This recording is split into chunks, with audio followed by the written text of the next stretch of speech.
চৈত্র মাসে হাঁসফাঁস গরম থেকে রেহাই পাওয়ার জন্য এরকম ধরনের পাতলা ঝোল আপনারা ট্রাই করতে পারেন। নমস্কার, আপনাদের সবাইকে পাপের হেসেলে সাদর আমন্ত্রণ।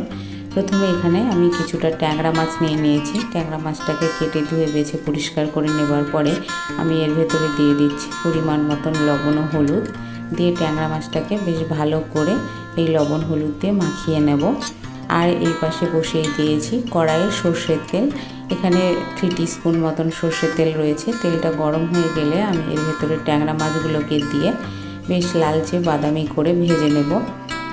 এই যে দেখুন, লো ফ্লেমে এটাকে আস্তে আস্তে বাদামি করে ভেজে তুলে নিয়েছি। আর যে তেল রয়ে গেছিলো সেই তেলের ভেতরে 4টি কাঁচা লঙ্কা চেরা, তার সঙ্গে 1টি তেজপাতা, আর তার সঙ্গে দিয়ে দিয়েছি হাফ টিস্পুন মতন সাদা জিরে দিয়ে এখানে আমি মাঝারি সাইজের 2টো আলু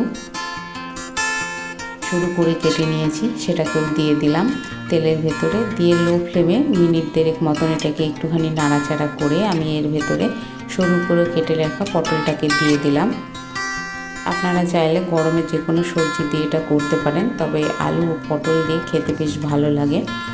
এরপরেই আমি এর ভেতরে দিয়ে দিচ্ছি সামান্য পরিমাণে লবণ ও হলুদ দিয়ে আমি আলু আর পটলটাকে আর মিনিট 5 মতন ভালো করে ভেজে নেব। এই যে দেখুন, লো ফ্লেমে আস্তে আস্তে ভেজে নিচ্ছি। এরপরে আমি এর সঙ্গে অ্যাড করে দেব সামান্য পরিমাণে আদা বাটা, আর তার সঙ্গে দিয়ে দেব সামান্য পরিমাণে জিরে বাটা।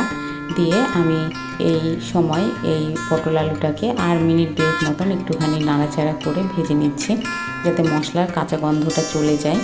এরপরে আমি এর ভেতরে দিয়ে দেব সামান্য পরিমাণে জল, বা যতটা ঝোলের প্রয়োজন ঠিক ততটা জল। আমি এখানে দিয়েছি মোটামুটি 2 কাপ মতন জল দিয়ে এটাকে ভালো করে ফুটতে দেব।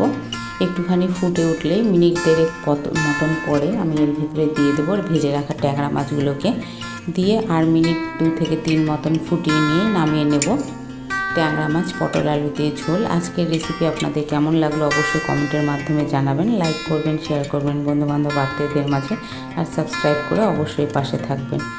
ধন্যবাদ।